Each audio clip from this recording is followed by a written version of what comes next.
Nous avons une stratégie d'alliance, mais nous n'avons pas une stratégie de reniement. Nous sommes prêts à faire alliance avec toute personne, tout parti, toute association, toute ONG qui tombe d'accord avec nous sur 5 points et 5 points seulement. Pour le reste, on passera l'éponge sur tout et on est prêt à faire alliance. C'est quoi ces 5 points? Premièrement, une hiérarchie de priorités et le refus des sujets qui divisent. Nous proclamons que l'ennemi est l'ennemi. Et pour reprendre exactement le discours de Gaulle du 28 décembre 1940, nous proclamons que partout des Français, quel que soit leur poste, leur grade, leurs opinions, voudront reprendre la lutte pour la France, c'est-à-dire une France souveraine, indépendante, démocratique, protégeant les acquis sociaux de ses enfants, ayant le souci de l'intérêt général et de l'intérêt national et des services publics, tout ce qui fait la saveur de notre pays, eh bien nous serons avec eux sans délai et sans condition. C'est la raison pour laquelle notre premier point sur lequel nous ne transigerons pas, c'est que nous refusons les débats accessoires et diviseurs et nous voulons nous concentrer sur l'essentiel. Le deuxième point, c'est, ça ne vous étonnera pas, nous devons sortir de l'Union européenne parce que son principe même au XXIe siècle a volé en éclats. On ne peut pas dire qu'on est en contact avec le monde entier, que les distances ont été abolies et nous expliquer qu'il faut fusionner par contiguïté géographique de proche en proche depuis l'Algarve portugaise jusqu'à la Laponie finlandaise. C'est absurde. Nous devons revenir sur ce principe. C'est un principe racial ségrégationniste qui la coupe de l'ensemble du monde francophone. C'est ça, la réalité. C'est notre deuxième point. L'UPR veut faire la promotion et mettre en œuvre l'article 50 du traité sur l'Union européenne. Nous ne transigerons pas là-dessus. Le troisième point, la sortie de la France de l'euro, ça ne vous étonnera pas non plus, puisque c'est ce que nous disons constamment depuis le début. C'est notre troisième point, l'UPR veut sortir la France de l'euro plus vite, ce qui impose la mise en œuvre de l'article 50 du TUE, du moins dans la mesure où nous sommes un parti démocratique, républicain, qui veut respecter le droit.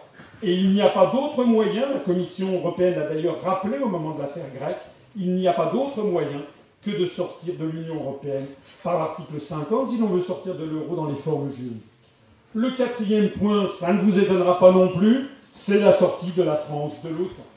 À cet égard, je voudrais signaler que proposer de sortir seulement du commandement militaire intégré de l'OTAN, je le dis parce que certains partis politiques pointent le bout du nez en disant on va sortir du commandement militaire intégré de l'OTAN, c'est-à-dire ce qu'avait fait le général de Gaulle en 1966, eh bien ceux qui vous disent ça, ce sont des gens qui ne comprennent rien au fait que nous ne sommes plus en 1966. Hein. De Gaulle, en 1966, était dans une situation qui n'avait rien à voir, puisqu'il y avait à l'époque, excusez du peu, on est presque gêné de devoir le rappeler, il y avait quand même l'Union soviétique et le pacte de Varsovie qui étaient à une étape du Tour de France. Et donc De Gaulle savait que quand même, il était obligé de garder des liens d'alliance avec le camp occidental. Mais le même De Gaulle avait dit à Alain Peyrefitte, qui le rapporte dans le livre C'était De Gaulle, lorsque le communisme se sera effondré, lorsque le mur sera tombé, il n'y a plus aucune raison d'être dans l'OTAN. C'est notre quatrième point, l'UPR veut sortir la France de l'OTAN. Notre cinquième point, c'est ce que j'appelle le respect des Français en refusant les ambiguïtés politicardes. Voilà. L'auberge espagnole, si vous voulez, c'est-à-dire où chacun vient, où chacun croit que le parti politique de ses voeux est d'accord avec lui. Alors vous avez Pierre qui dit blanc, Paul qui dit bleu, Jacques qui dit rouge, Charles qui dit noir, etc., etc. Et vous votez pour qui? Quand vous votez pour le PS, vous votez pour quoi? Vous votez pour Manuel Valls, qui devrait être à l'UMP? Ou bien vous votez pour Montebourg, qui devrait être au front de gauche? Et vous votez pour quoi? Vous ne savez plus pourquoi vous votez. Donc, nous ne ferons pas d'alliance avec des partis qui se moquent de nos adhérents et sympathisants en faisant semblant de ne pas comprendre ce que nous disons. Que l'on nous respecte.